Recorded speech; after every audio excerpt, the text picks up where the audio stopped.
Hello students, आज हम पढ़ने वाले हैं excretory products and it's elimination. ठीक है, तो एक्सक्रीटरी प्रोडक्ट्स क्या होते हैं? एक्सक्रीटरी प्रोडक्ट्स या फिर मेटाबॉलिक एक्टिविटीज के बाद जो वेस्ट बनता है उसे हम क्या बोलते हैं? एक्सक्रीटरी प्रोडक्ट, जिसे हमें टाइम टू टाइम पार्शियली या कंप्लीटली एलिमिनेट आउट करना पड़ता है हमारी बॉडी से। ठीक है, जैसे कि अब हम लिविंग हैं, तो कोई भी लिविंग है उसमें हमेशा क्या चलती रहती है? मेटाबॉलिक एक्टिविटीज चलती रहती है या फिर मेटाबॉलिक रिएक्शन चलती रहती है, जिसके प्रोडक्ट में क्या बनता है? या तो हमारा एक प्रोडक्ट बनता है जो कि हमारे काम का होता है, और कुछ वेस्ट बनता है जैसे कि कार्बन डाइऑक्साइड, वाटर, है ना, सोडियम, पोटेशियम, सल्फेट, फॉस्फेट, है ना, और जैसे कि यूरिया, यूरिक एसिड या फिर अमोनिया। ये सब जो होते हैं ये हमारे एक्सक्रीटरी प्रोडक्ट्स है, जो कि क्या होते हैं?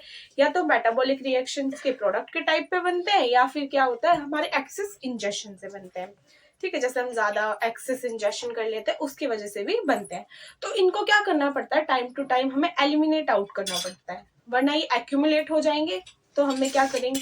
कोई डिजीज कर देंगे, या फिर हम हेल्दी नहीं रह पाएंगे, है ना, कुछ हो जाएगा ऐसे। ठीक है, तो इनको क्या करना पड़ता है? पार्शियली या फुली हमें क्या करना पड़ता है? एलिमिनेट आउट करना पड़ता है। और जब हम इसे एलिमिनेट आउट करते हैं, इसी प्रोसेस को क्या कहते हैं? हम एक्सक्रीशन कहते हैं। इन प्रोडक्ट्स को जब हम एलिमिनेट आउट करते हैं, इस प्रोसेस को हम क्या कहते हैं? एक्सक्रीशन कहते हैं। ठीक है, तो चलिए लिख लेते हैं, जैसे कि substances like ammonia, urea, uric acid, ठीक है, CO2 यानी कार्बन डाइऑक्साइड, वाटर, एंड सम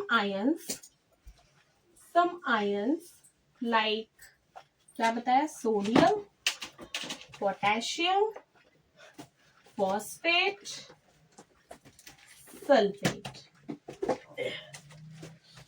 ठीक है, accumulated in our body, accumulated यानी कि इकट्ठे हो जाते हैं in our body due to metabolic activities, जो हमारी बॉडी में हमेशा चलती रहती है, ड्यू टू मेटाबॉलिक एक्टिविटीज या मेटाबॉलिक रिएक्शन एंड क्या?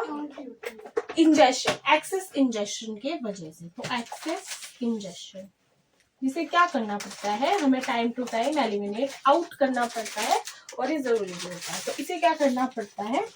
हमें एलिमिनेट आउट करना पड़ता है। तो नीड टू बी पार्शियली और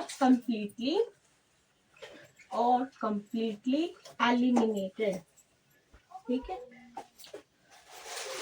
एलिमिनेटेड, जिसको ही हम क्या कहते हैं? एक्सक्रीशन कहते हैं। एक्सक्रीशन, ओके, तो ये हो गई हमारी एक्सक्रीशन की डेफिनेशन। इसके बाद हम पढ़ेंगे कौन कौन से टाइप का एक्सक्रीटरी प्रोडक्ट होता है।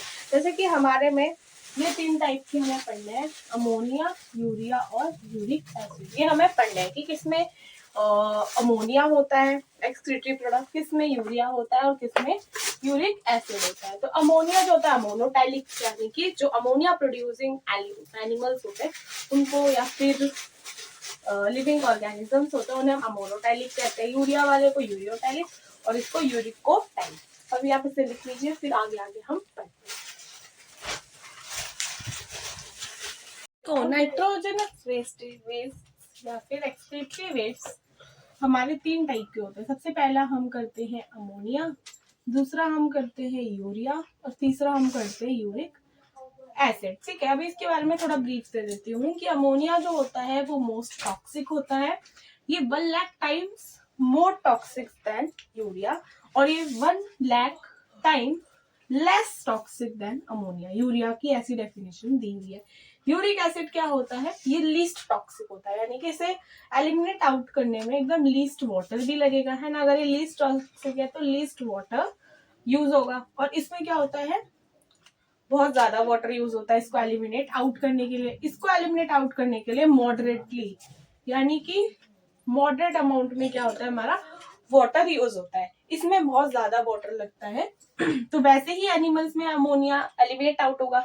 सबसे ज्यादा वाटर कहाँ होता है? एक्वेटिक एनिमल्स के पास सबसे ज्यादा वाटर मिलेगा। तो ये क्या होता है? एक्वेटिक एनिमल्स में ही ये एक्सक्रीटिव प्रोडक्ट होता है। मॉडरेटली कहाँ होगा? टेरेस्ट्रियल एनिमल्स जो होंगे उनके पास क्या होगा? मॉडरेटली अमाउंट में वाटर प्रेजेंट होता है। यूरिक एसिड उनमें होगा जिनके पास बहुत कम अमाउंट में वाटर होता है, जैसे कि फ्लाइंग बर्ड्स, वो उनके पास बहुत कम अमाउंट में वाटर होता है ना, वो बहुत कम अमाउंट में वाटर वो करती हैं, तो इनके पास क्या होगा? यूरिक एसिड होगा। जैसे कि फ्लाइंग बर्ड्स हो गई हमारे पास, जैसे बहुत सारे होते हैं, जैसे कि यूरिक एसिड होता है हमारे किसमें? कॉकरोचेज में, ठीक है, कॉकरोचेज में जो कि इंसेक्ट्स होते हैं, है ना। तो इन सब में क्या होता है? हमारे पास यूरिक एसिड होता है। एक्वेटिक एनिमल्स में क्या होता है? अमोनिया होता है। यूरिया किसमें होता है? जो टेरेस्ट्रियल यानी कि लैंड वाले होते हैं। एक्वेटिक वाले के पास ये हो गया, टेरेस्ट्रियल वाले के पास ये हो गया, और जो फ्लाइंग होते हैं उनके पास ये हो गया, फ्लाइंग हो गए।